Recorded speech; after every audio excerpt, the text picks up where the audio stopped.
told her that I wanted to open a cheese shop and that I wanted her to train me in a way that with that knowledge so that she could push me in the learning process.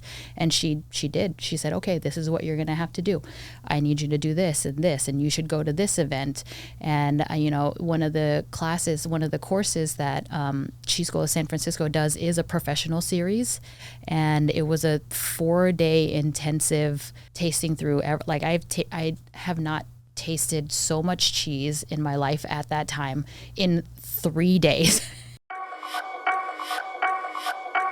Welcome to the My SGV podcast. Our mission is to capture and share the stories of the people of the San Gabriel Valley. We believe our diversity is what makes the SGV great. And no matter where you're from in the San Gabriel Valley, you will feel welcome.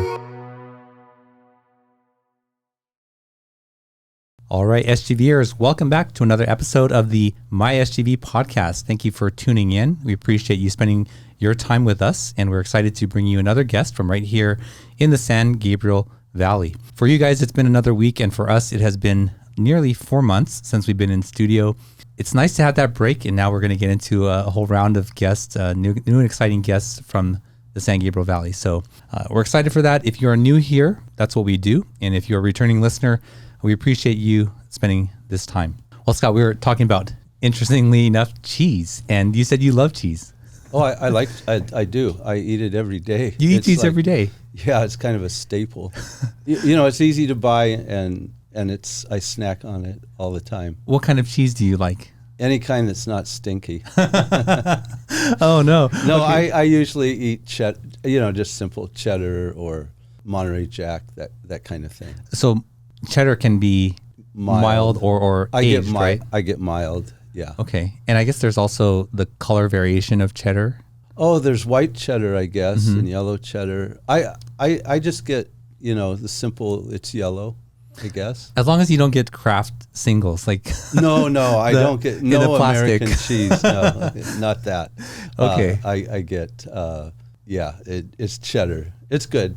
I like it. You said you don't like the stinky cheeses. No. And, it's really interesting. I read an article just last week that blue cheese and it's some of those other stinky kinds are going to disappear because the culture is disappearing. I mean, our guest today, I'm sure, can fill us in on that. But it's disappearing. According to the article, there won't be blue cheese in like 20 years. Oh, something. no. Oh, no. Wow. Yeah. Well, I like cheese. I like cheese of all kind. I do like the stinky cheeses. I wouldn't say I'm the powerful ones that almost like look like it's totally encapsulated with mold, but I do like blue cheese. And my mom introduced me to brie when I was very young, like triple cream brie. San Andre, I think this is the brand. And I really love brie cheese. And there's so much variety with cheese, and then learning like what sort of cheeses actually melt and do that pull, Gruyere and. Yeah, that's good, isn't it? It is, yeah. And I learned like there's something about the acidity that makes it, whether it's going to melt into a puddle of oil or it's actually going to like turn into something that looks cheesy. Oh yeah, and sometimes I love to just put a little bit in the frying pan. Oh yes, and it's so good when it's fried. Yes, absolutely. Well. There's a product called bread cheese that you can fry and it will turn crispy. Oh, it's so good. Oh, so it sounds good. Yeah, I haven't seen that. Well, speaking of things that sound good, we appreciate Paris Baguette in San Gabriel for providing the refreshments and pastries for our guests. So that's a gift and a contribution from Paris Baguette San Gabriel. Thank you to them and for providing that to our guests for the show. Well, all this talk of cheese, Scott, and the listeners are probably like, what is going on? Why are you talking about cheese? Well, our guest today, her name is Vanessa Tilaka Kalb, and she's a cheesemonger and restaurateur. Vanessa, welcome to the show. Hi, excited to welcome. be here. Thank you. So, cheesemonger, can you explain what is that? So we are sellers and purveyors of goods, and specifically cheese. That's what a cheesemonger does. We have relationships with guests over cheese, and it's literally the best job ever. So how accurate or inaccurate were all of our descriptions of cheese. Yeah, they're all really correct. I did read articles and headlines about the mold kind of disappearing and becoming harder and harder to find or naturally produce. And you're correct on the acidity level is very important in cheese making. Awesome. And who was correct, me or him, that stinky cheese is good? Well, all cheese is good. Okay, all right. Well, there are some that are quite powerful, Yes. right? Is it called Limburger? Yes. That's one of the more powerful ones, Correct. right? That's a category of cheese that most people do not enjoy, but I make it my life's mission to get people into some stinky cheeses, blue cheeses, goat cheeses, anything it's my passion. Wow. You're a connoisseur. Would that be the right word for it? Enthusiast? Yeah. And you like all kinds of cheese, obviously. Yes and no. There were some things that I tried to taste while I was overseas that I thought I would like the version that came from the country that I was getting it from, and not necessarily. Sometimes it's a little bit stronger, and it kind of depends on the producer. But for the most part, I'm open and I like to try everything at least once. You hear that, Scott? Yeah, That's her introduction to you. Yeah. Well, Vanessa, before we get into the cheese journey, let's start at the beginning. What is your connection to the San Gabriel Valley? I'm born in Garfield Medical Hospital, and my parents live in Montebello. They still live in the same house that we grew up in, and I've always stayed local. Dinners, family, friends, going up and down to Pasadena, back to Montebello throughout high school. It's what I know. And when people say, "Are you from LA?" I say, "I'm from Montebello," and they're like, "Oh, okay, you're OG. If you know where Montebello is, you know SGV." So you grew up in Montebello, and Montebello has several different pockets or areas, as I understand it, right? Yes. And Montebello looks in some ways very similar to what it did in the 80s and 90s in some areas. And then in some areas like Boulevard Market, that whole area with your boulevard is really changing. What was it like growing up in Montebello for you? A lot of my little neighborhood was Asian families, and now it's kind of becoming a little bit more mixed, lots of different heritage, and that's nice to see. I live really close to Shore High School, and that's where I went to high school. It was walking distance. My mom and I would go to, Weekend Grocery, 99 Ranch, all of those places. And I grew up knowing these vegetables and food and things that outside of that, when I zoom out, people are always like, "Oh my God, you live in SGV. Like, there's such good food. What is this called?" And I was like, that's so weird that I know what this is. But when I stepped outside and moved to San Francisco, I was like, I've never seen that before. What is that? What is that? And so I felt like the person that was very intrigued, the roles had switched a little bit. And growing up in SGV has kind of allowed me to know surrounding cultures. My family is Thai, so knowing Vietnamese food, knowing Chinese food of different regions, Laos, Cambodia, things like that. Those sorts of ethnic foods don't really exist in Montebello, right? So you had to travel outside Correct. of Montebello to get those Asian foods. Montebello, as I remember, had for me, did you go to JNS and get taquitos there at the... Yeah. You know what I'm talking Yes, about, right? yeah. And Hometown Buffet next to Denny's. So that was Yes. like the huge gathering point. And you probably remember Circuit City. Yeah, Bob's Big Boy. Yeah, so that side, south of the 60 freeway, more Hispanic, and then as soon as you cross in north of the 60, it was a lot of really great food that that's what my parents felt comfortable with, so that's what we would eat, and it was always do you want El Pollo Loco as our Mexican food? And that was them venturing outside of what they know. And you say your journey took you to San Francisco for school? No, for a change of scenery. I was working at a restaurant in Little Tokyo at the time that was getting ready to close. And I decided, what kind of chef do I want to be? I was working in kitchens at the time and was wondering if maybe a change of scenery, different chefs, different food scene was going to help my career. And I looked around. I went to Seattle, Portland, San Francisco, Austin, and these were all big food cities at that time. I think that was 2012. And I decided on San Francisco to further my career. What got you interested in restaurant and food and all that when you were younger? My mom was always cooking at home, and there was always food at the house. And that's the first question that they ask me even now as an adult. I'll go over and they ask, have you eaten yet? And that's their love language. And so I would work in retail, work in offices, trying to figure out what I was going to do after I graduated school. And I was constantly cooking, baking, bringing goods into the office for my coworkers and colleagues. And I was like, why am I sitting in an office when I enjoy doing this other thing instead? So then I applied for culinary school and went. And it was the best experience. That was the most focused. I wouldn't show up to my accounting class, but I would show up to every single, French class. Which school did you go to? Art Institute of Orange County. Oh, okay. Yes. And what years was that? Like 2012, you said? I graduated culinary school in 2008. Oh, 2008. Yes. And then you worked locally? Yes. Before going up Four to San Seasons Francisco. Hotel, Border Grill, Spice Table. Spice Table was getting ready to close for the Metro Connector in Little Tokyo, and I was offered to move on to his next restaurant, but I decided that I didn't want to be a chef that only lived and worked in the same city that they were born and raised, so I wanted to venture out and see other things. How did you develop a liking for cheese? It's not a traditional Asian food. No. This was one of the many blessings that came out of moving to San Francisco.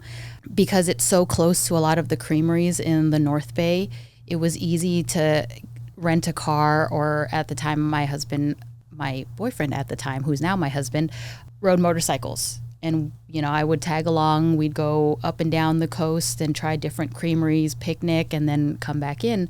And because of all these great dairies, a lot of the restaurants that we would patron or work at had really good cheeses on the menu.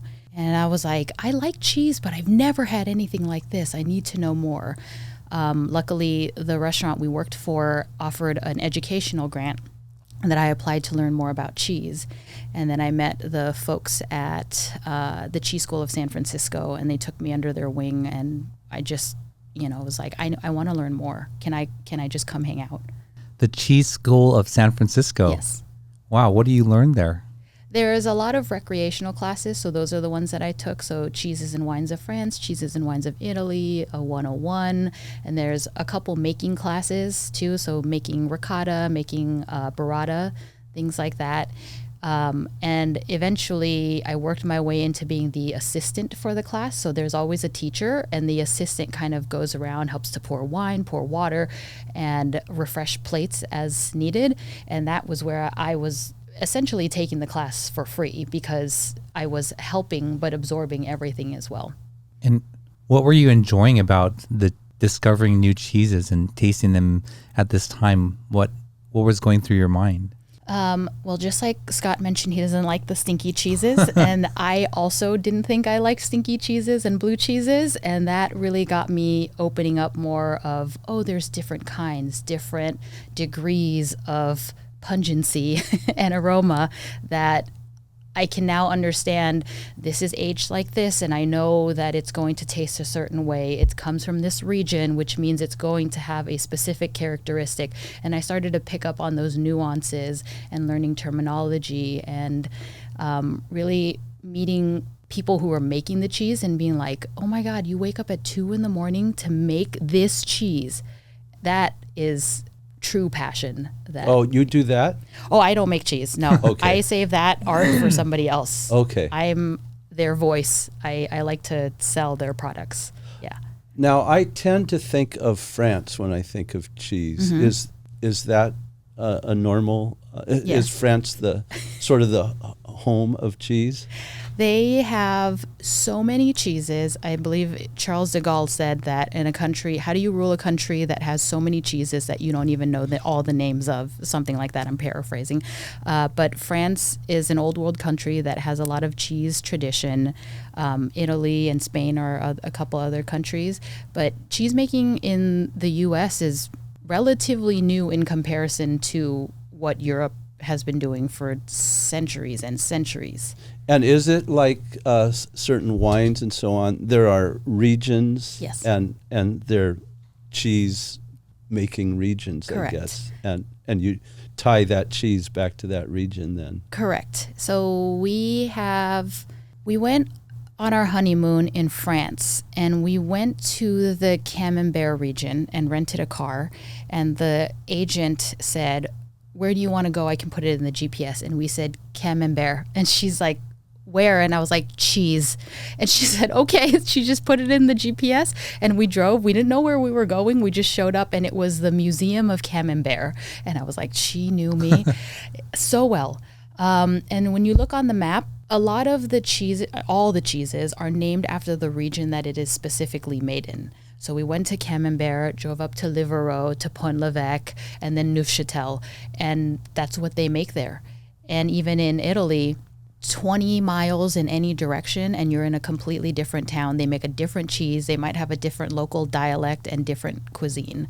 And it's, when you think about it, it's similar to the U.S., right? Like Tex-Mex, Southern food, Midwest, and all of that.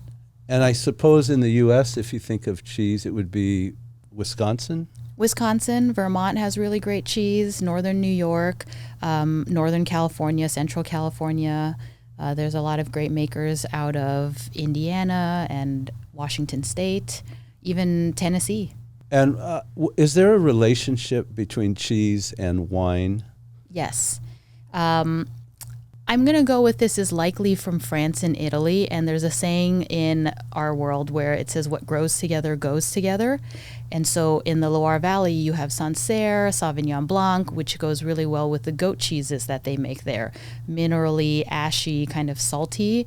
And then when you go to different regions, like where raclette and Swiss cheese is, you have Chasselas, which is a white wine, but nice and minerally, a little bit more fuller, to kind of match the fullness of that dish. So regionally, wine that is of that space and the cheese that is made there will go together. So you're a cheesemonger. Do you have a brick and mortar location? I do. Okay, where is that? It's in Pasadena on 40 West Green Street. The cheese shop is in the front, and then we have a restaurant and bar as well. So 40 West Green Street, what's the cross street there? We're in between DeLacy and Fair Oaks. Okay, yeah. I know that area, but I'm trying to, what's the name of your store? Agnes Restaurant and Cheesery. Oh yeah, I've seen that, right. Are you a south or north side? South side of Green Street. Okay, all right, yeah. Going back to your comment about the cheese only being produced, that kind of cheese in the area. So are you saying in Camembert they only produce what I understand as Camembert cheese? Correct. Wow. Yeah. They might do one or two other things, but like not usually sold larger than that, but they're known for their Camembert. And that was the way when a country like France that was ruled by different lords and dukes and things like that, they would bring the cheese of their region to a party, and that's kind of how you would determine this came from Camembert, so it's a Camembert cheese, and that's what they make, or Brie, or Livarot, or Époisse, you know. That was how they marked, this is Brie of France, Époisse of France, things like that. Wow. In addition to the style of cheese, what the ruminants, cows or goats are eating in that region also affect the quality of the milk Yes, and the cheese. Is that absolutely correct? So is it that regions that are closer to, I don't know, the coast have a certain taste of cheese? Is that Absolutely. right? Okay. Closer to the coast, even ones off of Sicily or Sardinia or Greek, because it's so oceanic and sea breeze, the pasture along the coast will be more salty, which comes through into their cheese a little bit more minerally. And the variety of cow also depends on that, whether they produce a higher fat volume or lower fat or more milk or less milk. And that depends on what the cheesemaker is looking for and what their end product. You don't want a high fat cheese to make a hard cheese. It's not going to age properly. We're learning so much about cheese, right? You're quite sophisticated. I'm interested in what you know about A2 cheese or cheese from A2 cows, and also buffalo milk cheese, because this seems to be the only cheese that my daughter can handle. So are there a lot of producers in the U.S. that are making A2 cheese or buffalo cheese? No, right? No.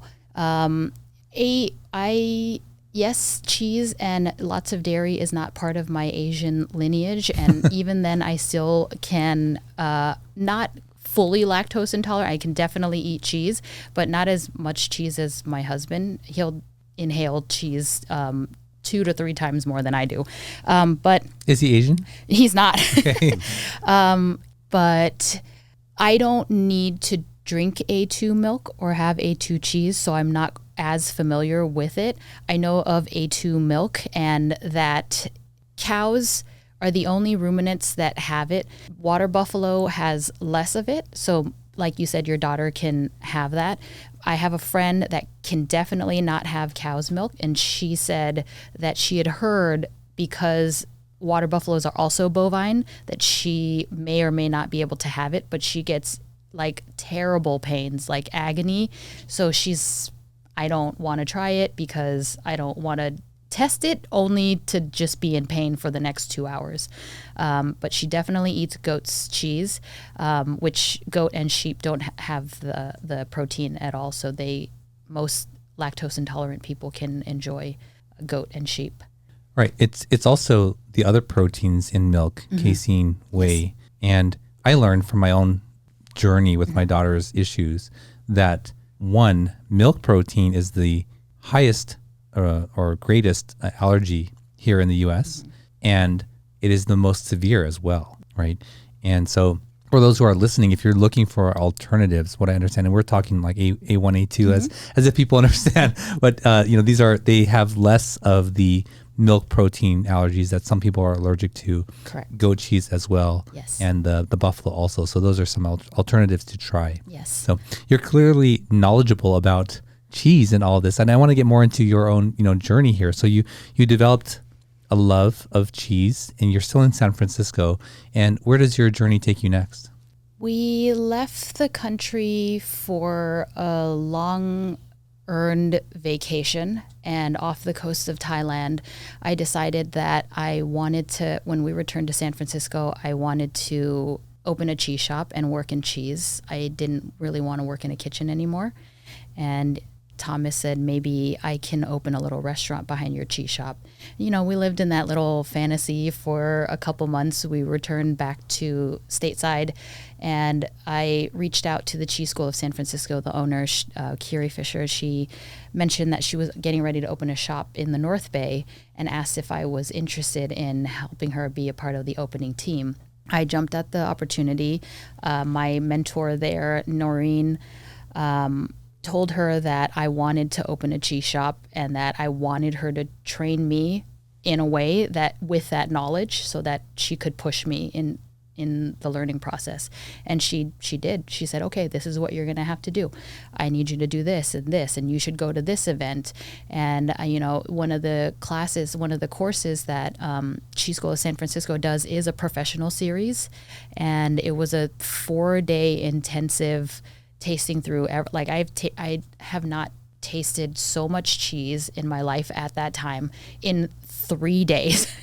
And then the 4th day ended with opening up a cheese shop by numbers. So it was a course to talk about, so now you want to open a cheese shop. What do you do? How do you do the layout? What's the most approachable way to set up a shop so that it conduces shopping, extra purchases, impulse buy? What do you put at the register? How do you cost your cheese? How do you account for that? When you receive it, what are you looking for? What do you do when it comes in bad? All these things that for me, I would just say, oh, it looks okay, I guess I'll sell it. But now I have the knowledge and the know-how to say, this is not correct.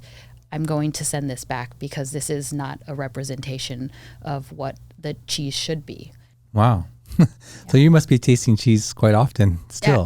Yeah. It's funny that I own a shop now and I taste very little cheese within the shop. I'm pushing my mongers to learn how to do this. You know, Noreen always, I would say, this cheese is moldy. And she'll say, taste it. And I was like, what? But it's moldy. And she was like, but cheese is mold. So how would you know if it's bad if you don't taste it? I was like, all right, here goes. I might lose 10 pounds out of this. So here, so that's, now I tell them, they'll like say, this is weird and soft. And I'll say, okay, taste it. What does it taste like? Wow. Oh, I have a question for you. Have you ever heard of this cheese? I believe it's in Mexico that is softened with live maggots. Yes. Well, I've not heard it from Mexico. I think a lot of countries do it. I know there's a country in South America. Okay, there's maybe a South region America. in I don't want to Italy. offend anybody. No. But it is a real thing, right? Yeah, it is. I don't do bugs. Yeah. So I don't. And it's also illegal here in the States. Yes. If I was there, if nobody told me that that's what I was eating and I showed up blindfolded, I would try it. But the sight of it is not something that I would do. We should start off, Scott, with it won't be stinky though, but it'll be soft and creamy. No, I'm low end. Is cheddar even real cheese? Yes, it is. Oh, good. So, and how about Monterey Jack? It is, yeah. Okay. Do you That's an sell American those? original. I do sell cheddars, not a Monterey Jack. Okay. All right. How about Tillamook? Yeah, Tillamook's a great company. Is it? Yeah, I love their ice cream. I'm an ice cream monger. So I could tell you about their ice cream. Great. You can visit their creamery, I think, in Oregon. Is it Oregon? It's Oregon, yeah. Oregon. So you learn how to run the operations of Yes. a cheese shop, and you learned that in the Bay. And when did you make your way back to the SGV? 2018, we got married here, and then we kind of set on a path to start working on Agnes. And so I worked around town. I visited as many cheese shops as possible. I was working at Monsieur Marcel and at Cookbook. I was cutting their Cookbook's cheese and doing counter mongering at Monsieur Marcel. Where is that? At the Grove. Oh, And okay. Cookbook is in Highland Park and Echo Park. I see. Okay. Well, before we get into Agnes, we ask each guest to bring an item of significance with them. What did you bring with you today? I bought. So my knowledge comes from, everybody always asks, is there a school? Technically, yes, there's a school, but a lot of this is tasting and reading. And I just recently passed my CCP, which is a Certified Cheese Professional exam. We, in the cheese world, can opt to be certified or not certified, and this is done through the American Cheese Society. And this is kind of the highest level of cheese certification that you can get. I wasn't sure when I first started my career if I wanted to go for the certification. It requires at minimum 4,000 hours in the cheese world to even qualify to take the test. And then I ended up applying. Okay, let's see if I get it. Ended up getting a scholarship to take the test. And I was like, okay, now I have to take the test. And studied so hard. There's still things that I'm learning every day. And crammed everything in, took the test last July in a room full of maybe 1,000 people. And there were more people online who couldn't make it to the conference to take the test. And then I didn't find out until September that I had passed. And I wasn't even sure if I was going to pass. There were a lot of FDA math questions, Latin names, origins of things that I was like, I didn't study this. And, you know, wake up in the middle of the night being like, oh my God, I didn't answer that correctly. And it was my first time taking the test. There are a few people who've taken the test multiple times to try to pass. And I passed. Wow. And now I am a certified cheese professional. Congratulations. Thank you. Yeah. 4,000 hours. That's like 2 years Yes. of Full time. full time. No days off other than weekends. Wow. Yes. And what was it that qualified you for the 4,000 hours? What were you doing? You have to either work in cheese, either cheesemaker, cheese retail, cheese distribution, or be in school, like adjacent. There are colleges around the country that are more geared towards dairy colleges, like in Wisconsin and things like that. So anything revolving around cheese industry goes towards that 4,000 hours. So the Cheese School of San Francisco, how long of a period did you attend that? There were random classes that I would sign up for, except for the professional program. That was back in 2016, 2017. And that was through the classes themselves were probably maybe 2 weeks at most. Okay. But working with them, I worked with them for almost a year. And then I came down here and worked almost a year before we kind of went full blown building Agnes. So at that time, I still didn't qualify because I didn't have enough hours and it was kind of patchy. And then everything qualified when I opened Agnes. I spent so much time cutting cheese, eating cheese, and tasting. Yeah. So Agnes was opened in 2018? 2021. Oh, 2021. Yes. Okay. Well, thank you for bringing that in, and congratulations. You must be very proud and happy about that certification. Do you get to share that with your customers? That is it on display somewhere? I don't put it on a display. They did post about it. My PR staff posted about it that some people wished me luck. And then when the announcement came out that I had passed, they posted about it and people were very, very kind. The patch I can buy and put on like a chef coat, a backpack, a hat or whatever, but I only get one pin and this is mine. I could wear it around with me, but I feel a little silly. It is on my business card, so I did splurge and do that. Okay. Well, I want to get into the journey of creating Agnes and seeing and learning about what's going on there today. But let's take a quick break and we'll be right back. At Warmouth Law, they believe that just because you speak a foreign language, come from a different culture, or simply don't know how to navigate the legal system, that should not prevent you from compensation from injury or receiving benefits.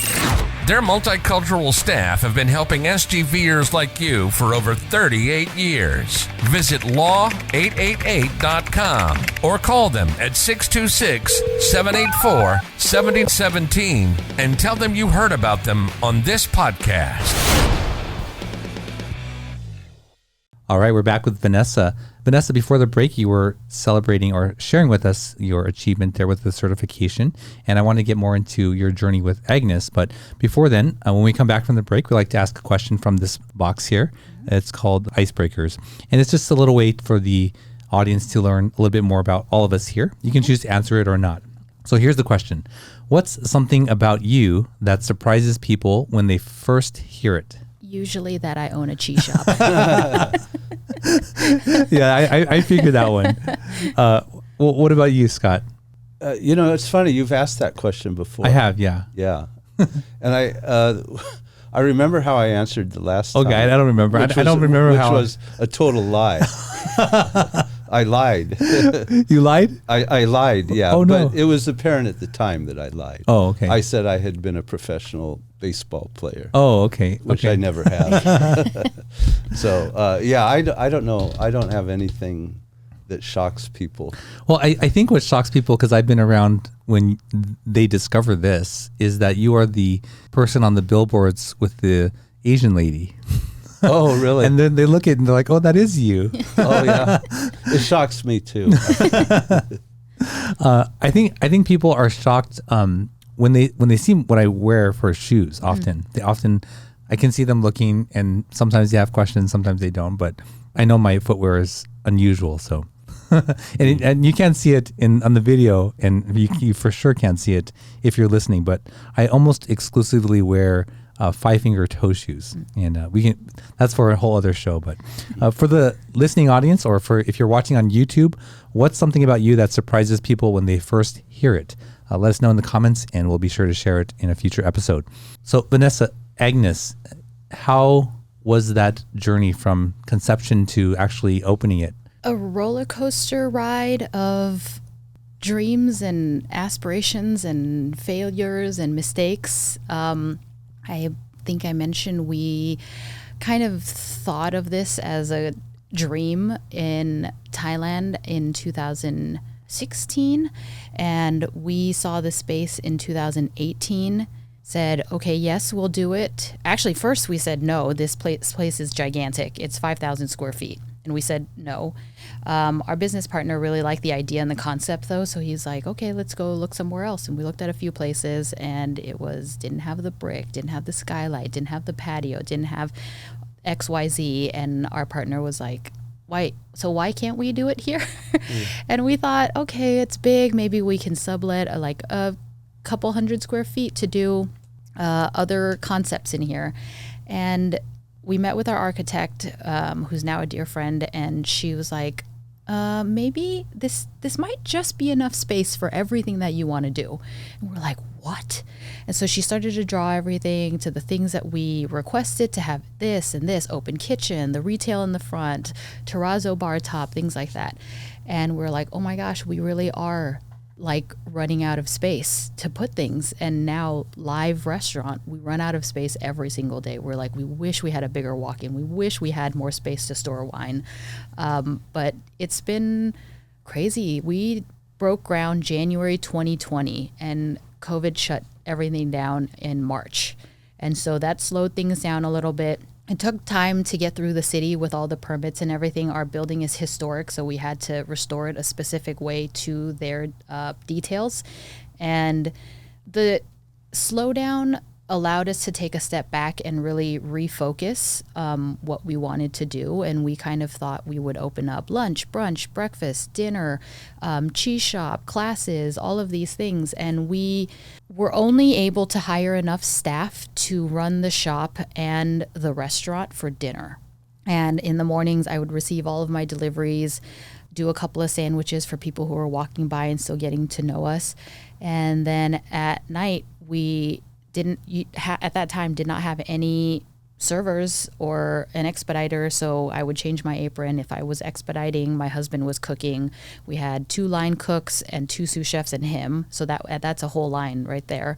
So if I wasn't helping with the kitchen, then I was waiting tables, so I was serving guests. And it was great for us to get our feet wet in that sense of restaurants were just opening. LA County had just allowed indoor dining again at 25%, 6 feet apart. So we were able to, serve maybe 15 people that night. And then a month later, we were able to serve 30 people. And with people starting to come back to work, we saw more people wanting to be a server, be a bartender. And I was able to phase myself out and kind of zoom out and look at things like what needs to happen. We were so heads down for the first year that when we came up to breathe and look around, it was like, oh my God, do you remember when that used to happen? And we were closed Sunday and Monday. Even on our days off, we were there repairing things, making sure things were working properly, meeting with vendors. And so we never really got the quote unquote days off. And we've poured everything into it, made it very personal. We're there almost every day. We've grown a very good following of regulars. And so we're now able, our own confidence, our own self-loathing kind of like, oh, this isn't good enough, or nobody likes this. And when we think about it, it's like, no, people are here, people are coming. We're doing right by the community, our staff. And where you are today, is that what you had dreamed of being? Yes. In a grand scheme of owning a restaurant, owning a cheese shop, and having really good people who show up every day and want to be a part of it, yes. But then the scale of it, I remember when we were talking about staffing, Tom was like, oh, maybe this space only needs like 3 or 4 servers. We, on our roster, have 12 to 17 servers to work. And it's great that all these people want to come and be a part of this. Yeah. So would you consider yourself a high-end restaurant? I I wouldn't say we're high end, not like quite, we're not fine dining, but we're also not the kind of corner, I don't want to call people out. Maybe greasy like spoon? we're not like the greasy spoon, but we do get lots of guests that'll come in 3 times a week, sometimes for brunch and then back again for dinner. So we're not crazy expensive and we're not crazy high end. It's not white tablecloth, and 12 people serving the same table. And do you also have a retail location for cheese Yes. and other items, I would Yes. imagine? Yeah. I always joke that I'm a cheese shop, and so I only carry things that will go with cheese, picnicking, get together, and things like that, and not bath salts or candles. Yeah. I'm not a home goods store. I'm a cheese shop. So do you sell loaves of bread? Yes, And we make wine. We make bread. We make our sourdough, and I have what we call the wine wall. It's probably about 100 SKUs of wine, and then the restaurant has its own category. You make your own sourdough. Yes. Oh, nice. How many of your customers are familiar with the range of cheeses, and how many of them are just sort of wanting to explore, outside of their, comfort zone of cheese, so to speak? I'd say more often people are just looking to explore and excited that there's a cheese shop, and then there's very much fewer, but some people will come in and say, oh, I know exactly what I want. Some will hand me a list and say 1/4 pound of this, 1/2 pound of this, and I'm like, okay, great, they know what they want. And I enjoy both because it's really the connection over a cheese counter and talking about cheese and sharing the maker's stories that really get people to remember that transaction, remember that memory of, oh, you introduced me to the cheese. I might not remember the person that I'm talking to, but I remember the cheese that they're talking about. And if you've not been to Agnes yet, when you order a cheese plate, each monger hand writes a card of what the cheeses are on the plate, because you can get a variety, and we have to cut something for everybody. That is, like, if you came in to eat with us, Russell, you would say no cow's milk. And so we have to have a variety of goat and sheep ready for people who cannot enjoy cow's milk. And so we handwrite it so you know what it is. I have had people show up with like 8 cards and lay it out on the counter and say, which of these do you have? And I'll take like 2 or 3 of them. And so I'll point out the ones that I have. And some things are very seasonal. So the fact that they keep them almost like playing cards is a compliment, that they would come back and say, you introduced me to this cheese. Or after the meal, they'll come over and say, I really had a great cheese tonight and I want to take some of it home. They'll hand me the card. And so it's been a great thing to kind of watch that people are open. And the cheese boards are a monger's choice, which has been the best offering to say, we're going to pick what is ripe and ready for you right now. We will accommodate your requests, but not everything is going to be ready to go. If some people are sitting there and say, oh, I want this, I definitely want a manchego, I definitely want a cheddar, I can mostly accommodate that. But if they call out specifically that they want that, I might not have it. And cheese needs to temper. If I have to cut it to order, then that means that it's not ready to go. They might not enjoy it, and that's not the good representation of what I want the experience to have. Wow. That's really fascinating. I imagine you might get this question a lot. I'm sorry, before I go on to that, it sounds like you are transferring your experience, your joy that you experienced first being introduced to these cheeses to your customer. Yes. Like that is what you're enjoying about this. Yes. Seeing them discover new cheeses is really the joy. Okay. Yes. This is for my own curiosity. I imagine you get this question a lot. I see that grazing boards and charcuterie is quite popular as entertainment now. And if someone comes to you and says, I want to create a board and have 3 cheeses, what are those cheeses that you would recommend? Personally. Yes. Wow. This is definitely Brabander goat Gouda from the Netherlands. Let's see, soft cheese. Apricity is a cow's milk from Minnesota. And I have to say, after that, there's so many options. Let's go with Marcel Petit Comté. Yeah. And so the goat Gouda, you said that was like a hard cheese? Mm-hmm. And the second one is a softer cheese? Yes. And what's the last one that you mentioned? It's a Comté. So harder cheeses. A harder cheese. Yes. And are harder cheeses typically saltier and you eat less of it? Is that an accurate statement? Or I don't eat a lot of hard cheese, that's why. It has to do with concentration of dry matter. The soft cheeses are more moisture than hard cheeses, so the flavors are a little bit more compact and concentrated in a hard cheese. So a lot of people will find that this is salty, this is sharp, but if it was softer and more moisture, then it would be more creamy and luscious. Sometimes it is stinky and funky, but that also depends on the treatment of the cheese based on the cheesemaker's desire. And let's say someone is curious to explore outside of their comfort zone and you want to get them to try more intimidating cheeses. What does that conversation look like? And do you jump right to something, or are there stepping stones to that? There are stepping stones. There are great books that help with this too. Liz Thorpe has a really great book that kind of says, if you like this and you want something a little bit stronger, there's a chart that kind of shows you might like this, or if you want something a little bit more milder, you might like this. So it goes in a different direction, and she really helps kind of point people out to different cheeses. But if somebody says, I really like brie, I want something different, I would suggest a goat cheese in that scenario, so that it's a little bit stronger, but it's still soft. And then we go from there. Is it too mild? Is it too weird? How's the texture? And then if they're like, I don't like it chalky, which goat cheese can tend to be, I would go back to the brie and just get something stronger. So maybe they like the texture of brie, they just want something stronger. Or if they're looking for something that is strong in general, but the texture doesn't matter to them, then goat would be kind of the next step. Sorry, I have another question. Yeah. So, San Andre is maybe the triple cream brie, as I understand it. And if I don't eat the whole wedge right away, I can taste that it sort of maybe gets funky or sharper, like quite rapidly, I would say. Is that correct? Yes. What's going on there? Cheese, I say, is like a new car that you drive off the lot. As soon as you cut into it, the clock starts ticking. And that's why I like cut to order shops, because you're always getting a fresh cut. There are some shops that don't have the luxury of being a cut to order, so they have to pre-cut.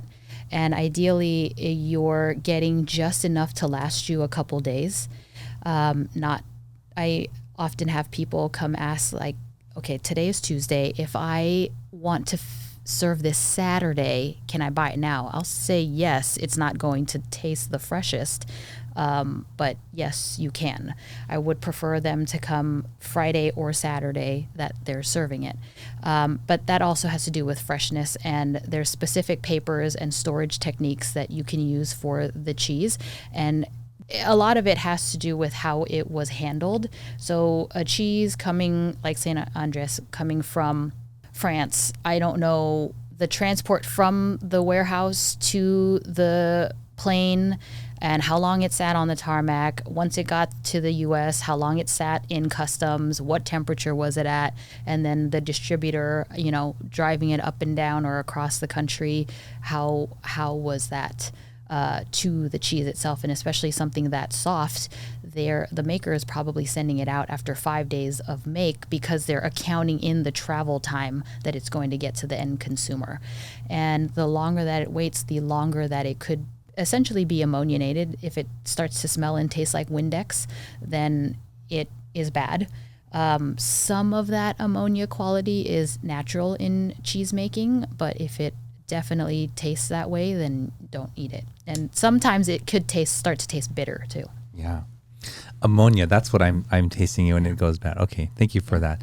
Yeah. Last question for our listeners and for my own curiosity. What is the best way to store your cheese? And I'm assuming it depends on the kind of cheese. Okay. Soft cheeses definitely eat as quickly as possible, but there are cheese papers that you could store in. If you don't have cheese paper, parchment paper, wax paper that you a bake sheet that you would put on for cookies would work. You just wrap it. But usually cheese papers are specifically designed to have like tiny perforated holes so that the cheese breathes, and then it also protects the cheese. Outside of that, I would also put it in a Tupperware, so it kind of has its own environment to live in, but it still has oxygen.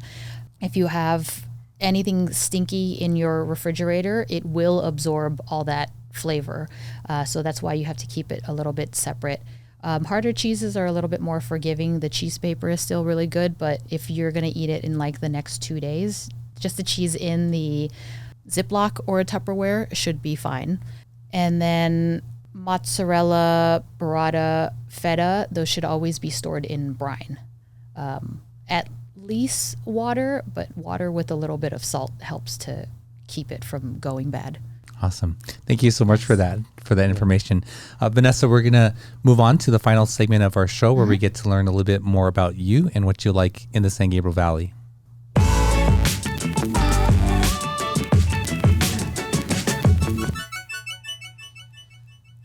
So, Vanessa, this is what we call the SGV3, and we ask you to share your 3 favorite or most memorable places or experiences in the San Gabriel Valley. So, what would be number 1? Bistro Naz. I don't believe they're currently Michelin starred, but I remember hearing about them when they got a Michelin star. I was like, a Chinese restaurant in the SGV got a Michelin star, and I had to go see it. And I've probably been there maybe 6 or 7 times now. And before was just full on meal, and now I'll just order takeout. And if I can go there with friends and family to eat there, it's a really great experience. Their crispy shrimp is incredible. Their whole fish, I really like they look like noodles, but they're bean curd, kind of tossed in this vinegar and soy sauce and cilantro stems. It's so good. And once you walk in, it feels like you're in a different world. Mm-hmm. I described it as like those kung fu movies. Yes, exactly. The wood, right? Yeah. There's like carved wood everywhere, Yeah. and it looks very old and yeah, it's awesome. Okay, and Well, it's palace food. yes, Yeah. Yeah. the first time I've been there was with you. Yeah. We had a party of 12 or so in a side room, and a huge lazy Susan in this huge round table, and each chair was incredibly heavy. Yes. And it also had carving on the chairs, and they would bring stuff out on a marble slab. I Yes. thought really nice. Yeah. And what would be number 2? I don't quite know if I'm going to say the name correctly, but it's a hot pot place literally across the street from Agnes called Chung King Yao Mei. And I love hot pot. I love Korean barbecue. I love all of the things where it's more of an interactive experience. And my husband hates soup, hates being hot, hates slurping. But this is the only place that he's requested to go again and again and again. Oh, so wow. that means it's good if somebody who hates soup likes hot pot. But they have a sauce bar that you go and you make your own sauce. You order really great ingredients and cook. You can do the single pot or the split soup. And the staff are all really nice and fast. They've got an outdoor seating area. Yeah. Yeah. Your description of your husband not liking it was funny. Because I mean that's sort of like Asian thing, right? Like Yes. hot soup, noodles, Yeah. slurping. I remember the day we were leaving Vietnam, he was really hungover and we were waiting for our ride to come get us to take us to the airport. And he was like, I'm really hungry. We should eat something. And I asked the lady at the front desk, I said, what is there around here? And she said, fish pho across the street. And Thomas was like, pho for breakfast? And he doesn't realize that is their breakfast food. And we eat it for lunch and dinner here. So needless to say, it was, I feel hungover and you're going to make me eat soup? And actually, the idea of breakfast, the North American breakfast, American breakfast was a huge marketing ploy. Yes. To introduce orange juice and Yes. bacon and eggs. And Really? Yeah. Oh, yeah. Going back to when?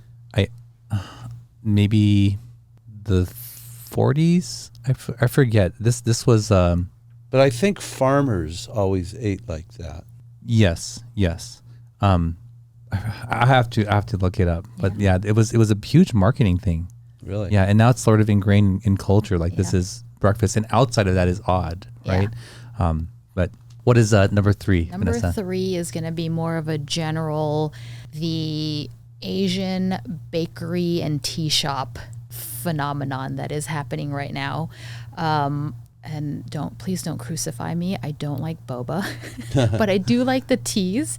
So going to a tea shop and having different flavors, what they're doing with like cheese foam, when that was a thing, I was like, cheese and tea together. That is so fabulous. And then the pastries, how it's not overly sweet. It's a little bit salty. And that's what I really enjoy when people ask me for birthday cake recommendations. I'm always like, go to an Asian bakery. You're going to get something really great, a great price, and it's not going to be overly sweet. Yeah, all the kind of dessert places that have popped up. Mm-hmm. It's really fascinating to see all these individually, either they're individually wrapped or in their own little case. And and every day it seems like they're making it fresh, right? Yes. Wow. Well, Vanessa, thank you so much for sharing those 3 with us and our listeners. Where can people find your shop, and when's the best time to come and visit? We are located at 40 West Green Street in Pasadena, just 1 block south of Colorado. And we are open Tuesday, Wednesday, Thursday, 5 to 9:30 for dinner, and then Friday, Saturday, 10 to 9:30 for brunch, midday, and dinner. And then Sunday we have brunch starting at 10 and we close at 8 from dinner. And then the shop is open any of those hours. And are you always there? Almost always. I can say that now, which means that I do get time off. But if I'm not there, I'm in our office, which is tucked away across the street. I live around the corner. If I know people are coming to visit, I am always happy to pop over. But I try to spend time there with my staff with cheese, and then supporting the kitchen and the servers. And then I also have emails and workers' comp and all of those fun administrative things to handle in the office. Yeah. Awesome. Well, Vanessa, thank you so much for coming on the show and for sharing your knowledge and your journey to discovering and loving, it seems like, cheese. Yeah. Thank you so much. Thank you. Well, there you go. There's another episode in the books for you. That was a really interesting and fascinating show. And I learned so much about cheese that I didn't know. And I got to see from someone's eyes their own journey to discovering their love for cheese and then sharing that passion with us here in the San Gabriel Valley. So definitely go check them out if you love cheese and if you're curious about cheese. I know I will definitely go check that out and maybe try some more intimidating cheeses and maybe I'll bring some for Scott. There's a show. If you like it, don't forget to like, share, and subscribe. You can find our full catalog of episodes on our website, mysgv.net.